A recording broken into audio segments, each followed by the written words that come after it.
Assalamualaikum warahmatullahi wabarakatuh. Waalaikumsalam warahmatullahi wabarakatuh. Waalaikumsalam warahmatullahi wabarakatuh. Marilah sebelum kita memulai pembelajaran, kita terlebih dahulu membacakan doa. Untuk ketua kelas, Pak Masyari, anak Masyari, silakan untuk memimpin doanya.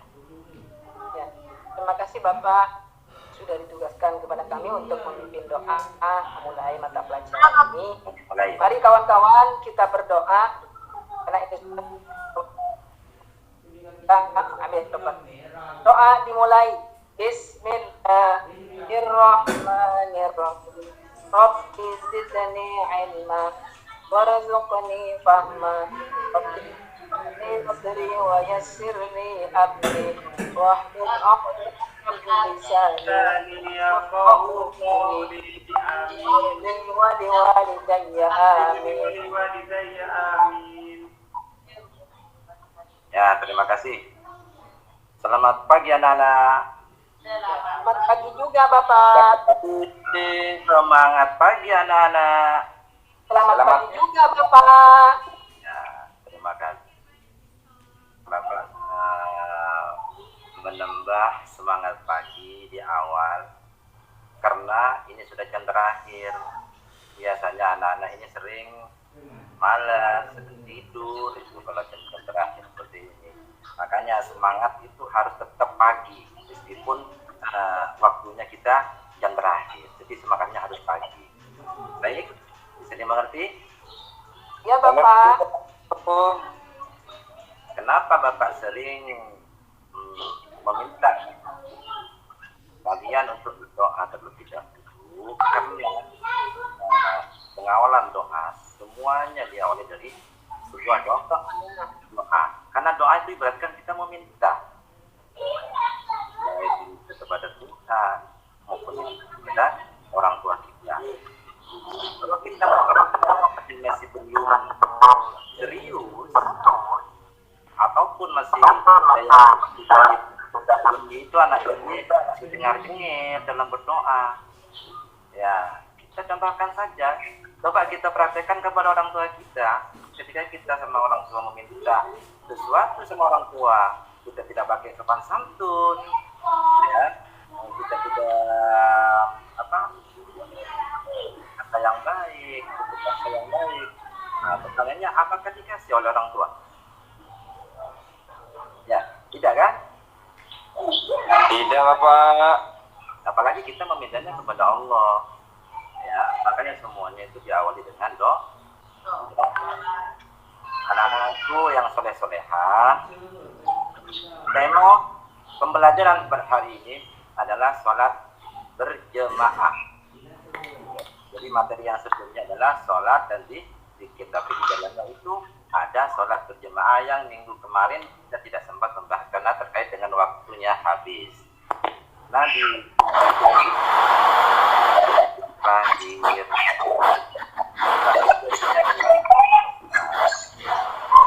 lempoh sebelum kita masuk pada tema kita pada hari ini,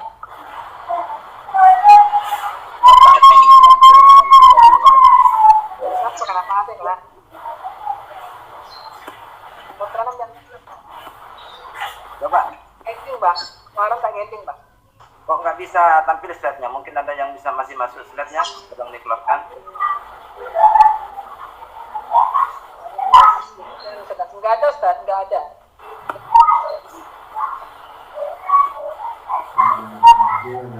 Maimun, Bapak Maimun. Sudah tampil? Ini slide nggak bisa Bapak. Sudah bisa tampil? Tampil wajahnya sampean Bapak.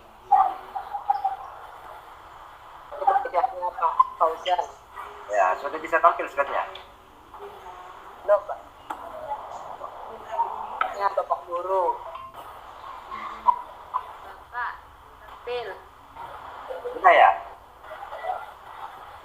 Belum Bapak. Sudah tampil, Bapak? Belum Bapak.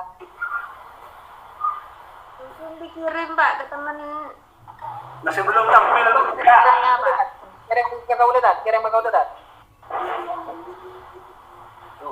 bisa tampil? Ibu Mbak. Masih wajah sampean, Pak. Ya, Alhamdulillah sudah.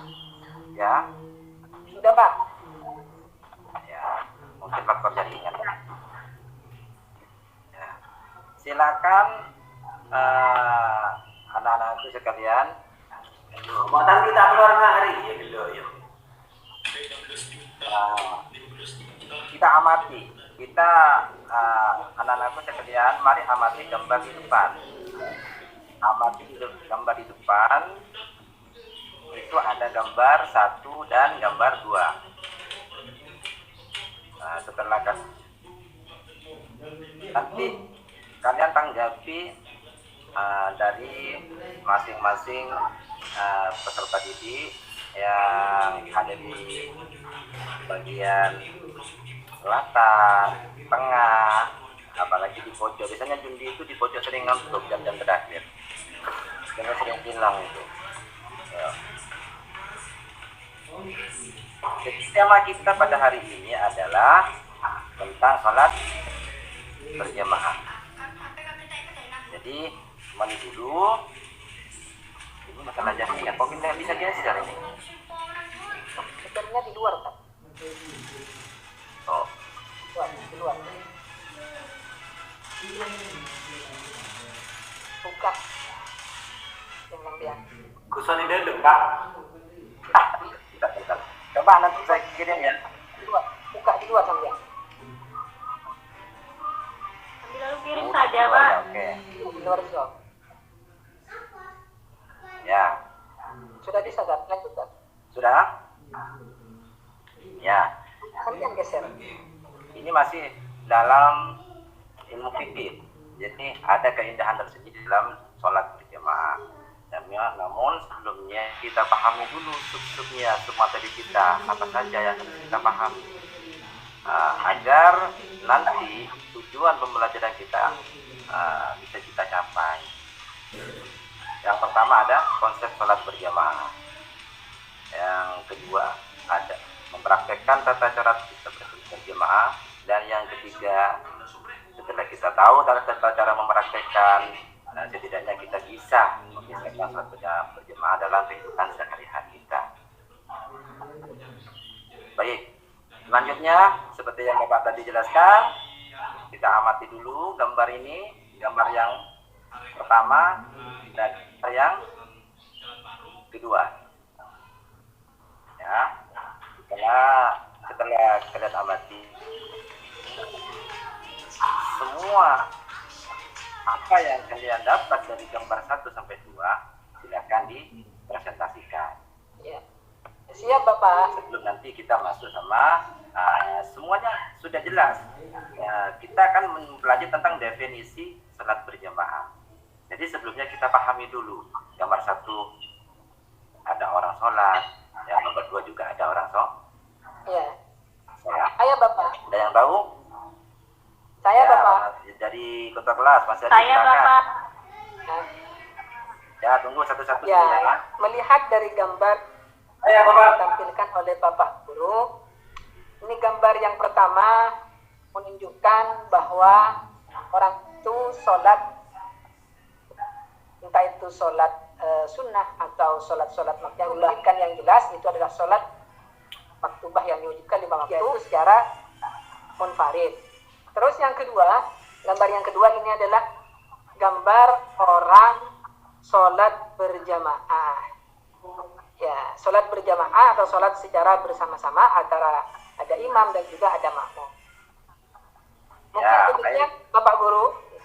Ya, baik, terima kasih. Selanjutnya ada lagi yang mau berkomentar atau memberikan masukan terkait dengan gambar yang sudah diperhatikan. Sama jawabannya, Pak. Yang satu sholat munfarid, yang satu sholat berjamaah. Kalau munfarid dapat 1 pahalanya, kalau berjamaah 27 derajat pahalanya. Itu Pak dari saya. Ya, bagus, terima kasih. Kita kasih aplaus yang meriah untuk Ibu Fadah. Saya Pak. Nah, selanjutnya kita tentukan dulu apa perbedaan antara gambar 1 dengan gambar 2? Iya. Satu sendiri-sendiri, Pak. Yang kedua itu bersama-sama. Saya Pak. Apalagi? Pak. Jauh Pak. Apalagi? Pak saya Pak. Ya. Pak. Jundi. Anak Jundi. Ya. Kalau saya amati gambar itu ya Pak. Orang tua itu kalau yang nomor 1 itu masih bujang Pak. Ya, baik. Jud. Kalau yang nomor 2 itu Pak sudah berkeluarga dan berpendidikan Pak. Dia mengamalkan sholatul jamaah khairun min sholatil fardhi seperti itu Pak. Jadi mereka itu sholat Jumat itu lebih utama daripada sholat pribadi, sholat sendiri itu lebih baik dari sholat berjamaah itu lebih baik daripada sholat sendiri itu Pak.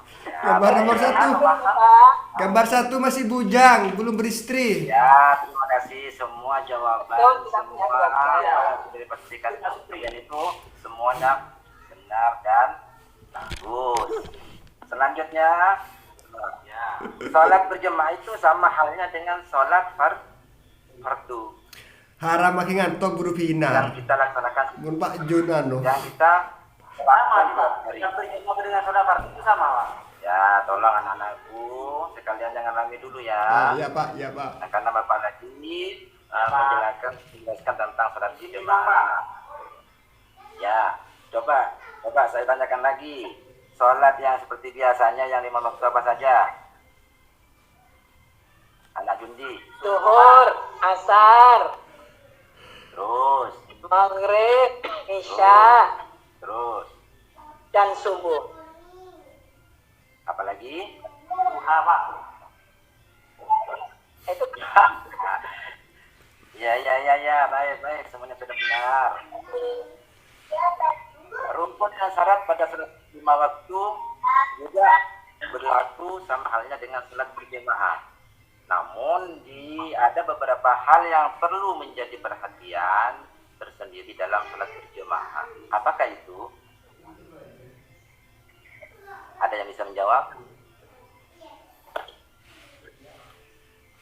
Ada yang bisa menjawab apa? Kalau tidak ada yang bisa menjawab, gimana monggo, Bapak? karena ini sudah jam terakhir. Karena waktunya sudah jam terakhir, mungkin sudah kita refresh. Lapar Pak. Ya, kita refreshing dulu. Kita lihat dulu video yang akan saya tampilkan.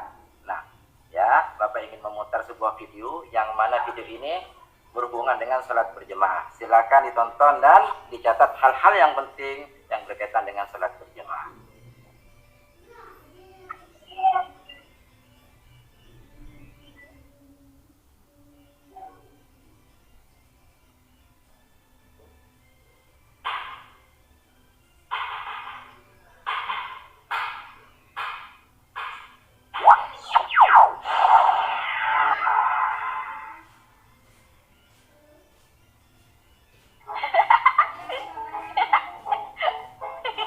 Memangnya di siaran ada yang lucu ya? Gak tahu tuh.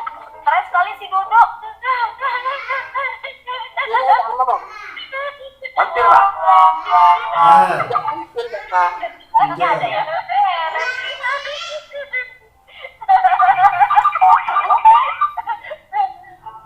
Videonya tidak tampil, Bapak. Nggak bisa ya? Nggak ada Bapak. Kembalikan buku Dodo. Oh ya. Tunggu karena sistem ini jaringan mungkin. Bagikan keseluruhan Pak biar enak Pak. Iya. Ini lupa yang mau di-slide, Bapak. Keluar dulu. Ya, Bapak.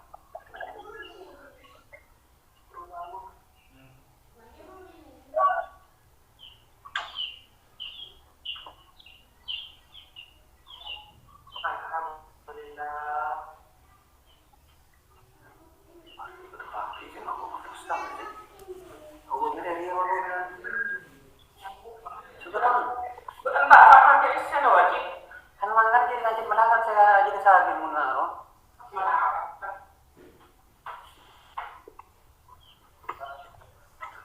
Coba perhatikan apa sudah bisa masuk? Belum, Pak. Belum, Bapak. Tetap nggak bisa ya? Bisa, Pak. Coba bagikan ke semua nih Pak. Ya, nanti bisa kita share. Saya share nanti ke kalian terkait dengan materi sholat berjamaah. Kita lanjut saja ya.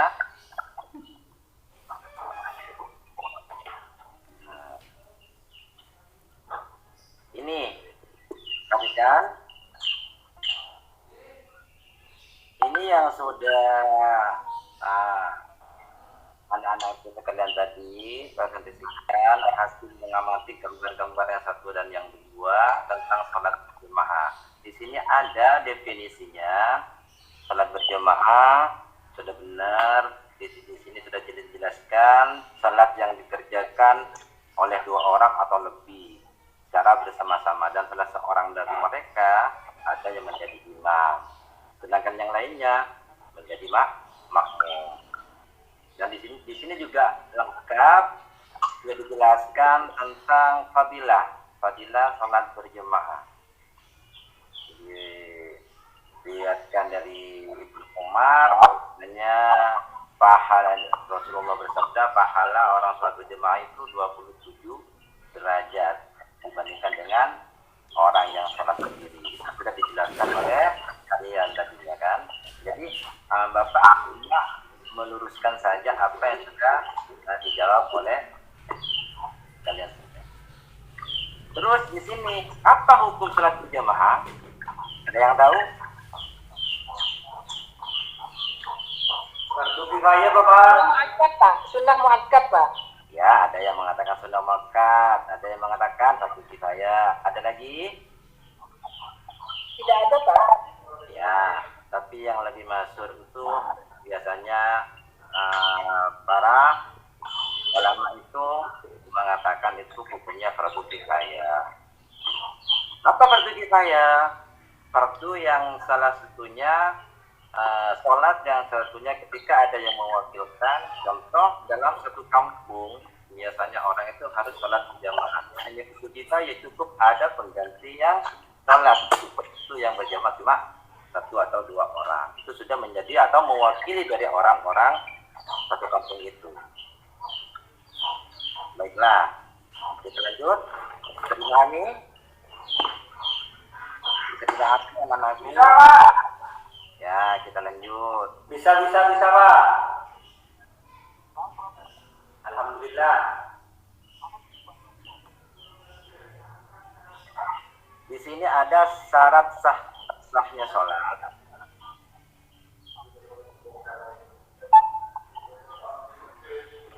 Ada syarat sahnya sholat. Sudah jelas di sini ada beberapa syarat sahnya sholat. Ada yang bisa menyebutkan?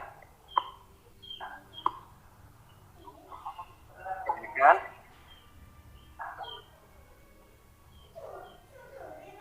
Gimana ini? Kok tidak ada yang berkomentar? Ini sudah waktunya siang. Halo. Ya, halo, Bapak. Ya, sudah ngantuk ya? Tidak, Pak. Semangat, Pak. Halo, Bapak. Halo. Didengarkan dulu ya, meskipun ini sudah waktunya siang. Agak lembek. Sama itu saya nanya tadi, apakah ada anak-anakku sekalian di sini yang tahu tentang syarat sahnya sholat berjamaah? Ya. Syaratnya satunya, Bapak, ada imam dan ada makmum. Ya, siapa lagi? Ada lagi yang tahu? Makmum, saya Pak. Ya. Ada makmum, ada imam, Bapak. Makmumnya nggak boleh mendahului imamnya. Ya. Apa lagi? Membaca. Ya. Kertas. Ya, Ada jadi imam. dan semuanya sudah apa jawaban dari kalian itu sudah baik, sudah benar. Cuma ada sebagian yang masih belum disebutkan. Salah satunya adalah adanya imam yang pertama. Yang kedua makmum berniat untuk mengikuti imam. Ya, jadi makmum yang ikut sama imam harus punya niat untuk bermakmum kepada orang tersebut yang menjadi imam. Terus yang ketiga, salat makmum sesuai dengan salatnya imam. Jadi tidak amburadul. Jadi kalau misalkan imam itu ruku, jadi makmum ikut ruku. Itu yang dimaksud dengan salat sesuai dengan salatnya imam. Yang keempat, salat dikerjakan dalam satu majelis. Apa majelis? Majelis itu sebuah tempat untuk ibadah. Jadi ketentuan-ketentuan iman juga ada, sudah dijelaskan, sudah ditampilkan sama Bapak di depan. Syarat-syarat atau kriteria menjadi imam itu sudah jelas.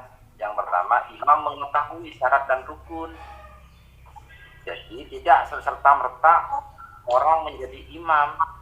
Dia harus tahu syarat dan rukun serta perkara yang membatalkan salat.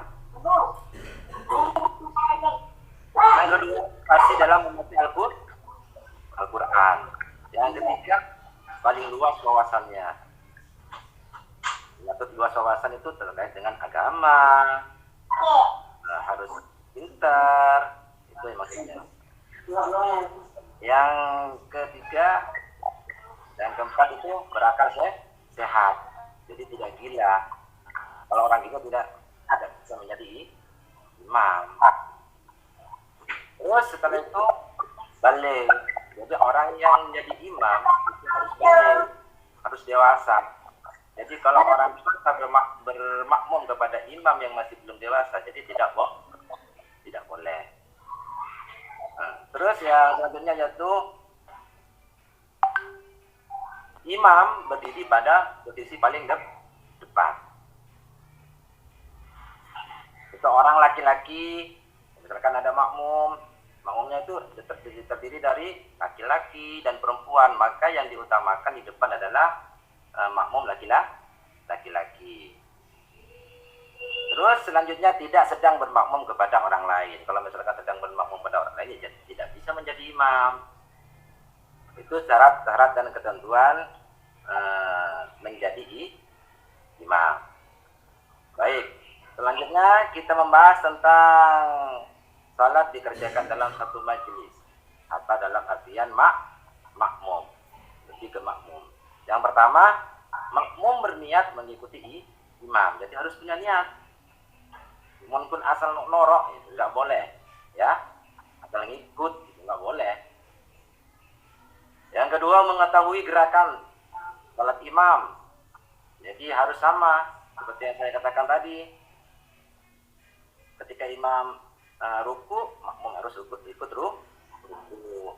Ketika imam sujud, makmum harus ikut sujud. Terus selanjutnya posisinya di belakang imam.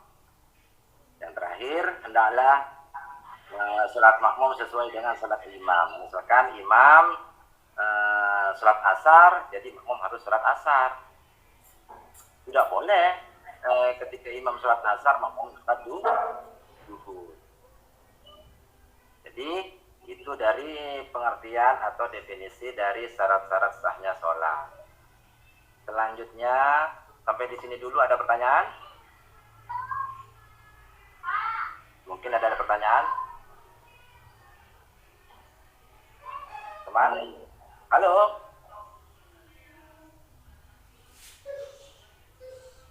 Ada Bapak?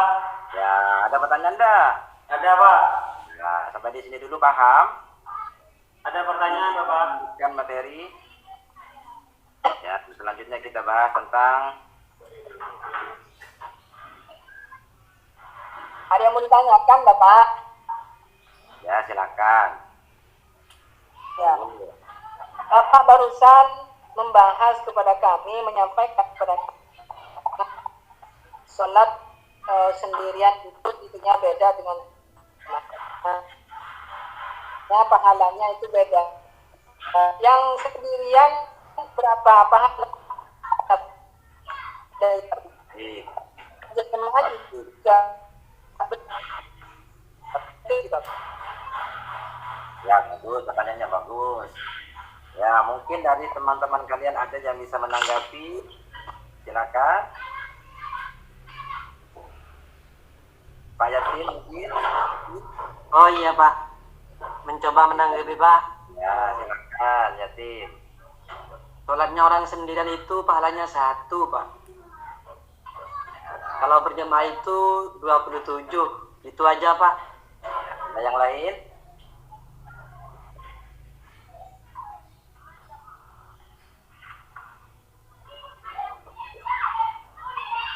Ya,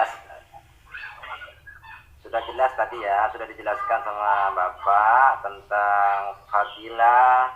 Itu sudah masuk ke fadilah sholat berjemaah.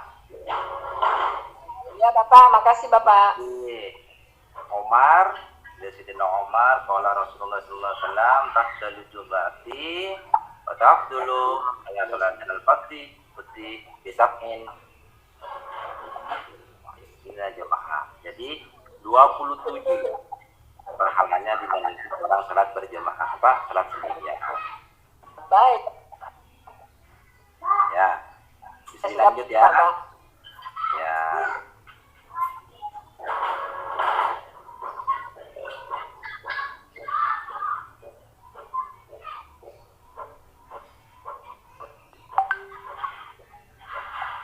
Tentang cara mempraktekkan, kita melanjutkan ke konsep atau teori tadi yang ketiga, mempraktekkan tata sholat berjamaah.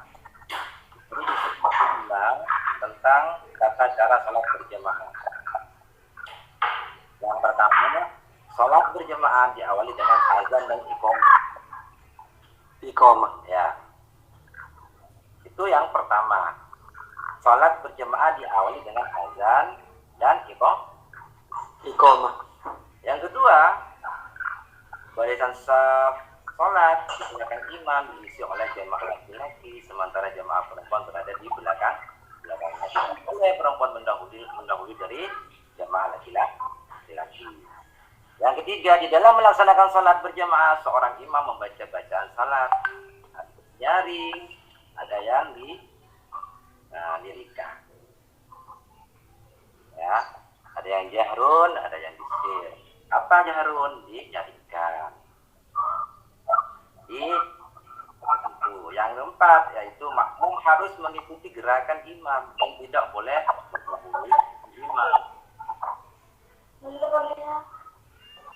Yang kelima, setelah salam, imam membaca zikir dan doa bersama-sama dengan makmum atau membacanya sendiri.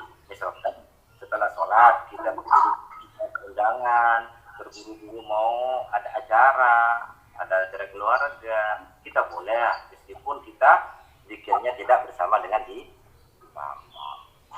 Baik, mungkin ini dulu sampai di sini dulu. Ada pertanyaan? Tidak ada Bapak. Tidak ada. Baik.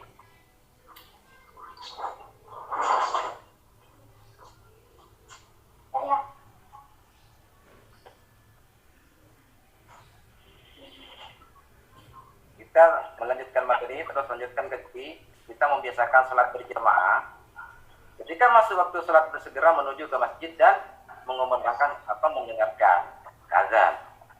Ada di sini anak-anakku sekalian yang ketika mendengar azan atau mengumandangkan azan atau masuk waktu sholat, adakah kalian yang sudah terbiasa dalam melaksanakan sholat langsung menuju ke tempat ibadah? Ada tidak? Sini. Ya, jangan ketika masuk sholat masih sibuk main HP, masih sibuk main game. Itu biasanya yang pada anak zaman sekarang. Makanya anak-anak sekalian, ketika kita sudah masuk waktu sholat, kita terburu-buru menuju masjid atau tempat beribadah untuk melaksanakan kewajiban kita sebagai umat muslim. Selanjutnya kita mendengarkan azan, segera menuju masjid, mengajak teman-temannya untuk sholat berjamaah. juga menjalin tali silaturahim antara sesama di masjid. Itu tata cara membiasakan kita dalam sholat berjamaah. Senang mendatangani masjid untuk menuntut ilmu, tidak suka membeda-bedakan status sosial. Yang ketujuh, bersikap demokratis, taat kepada pimpinan selama tidak melakukan kesalahan. Yang kedelapan, menjaga persatuan kesatuan dan bersikap demokratis. Ya, mungkin sampai di sini saja penjelasan dari Bapak. Kalau misalkan ada yang kurang dipahami, silakan ditanyakan. Mungkin nanti akan ditanggapi oleh teman-teman yang Pak menanggapi. Silakan.